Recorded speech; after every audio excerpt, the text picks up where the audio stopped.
بسم اللہ الرحمن الرحیم۔ امام موسیٰ کاظم علیہ السلام سے روایت نقل ہوئی ہے کہ آپ نے ارشاد فرمایا، خدا نے انسانوں پر زکوٰۃ کو اس لیے واجب قرار دیا ہے تاکہ اس زکوٰۃ کی وجہ سے فقراء کے اخراجات پورے ہو سکیں۔ ایک دوسری روایت میں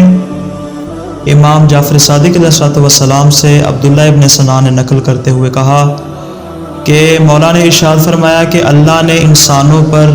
زکوٰۃ اسی طرح واجب قرار دی ہے جس طرح کہ اللہ نے نماز کو واجب قرار دیا،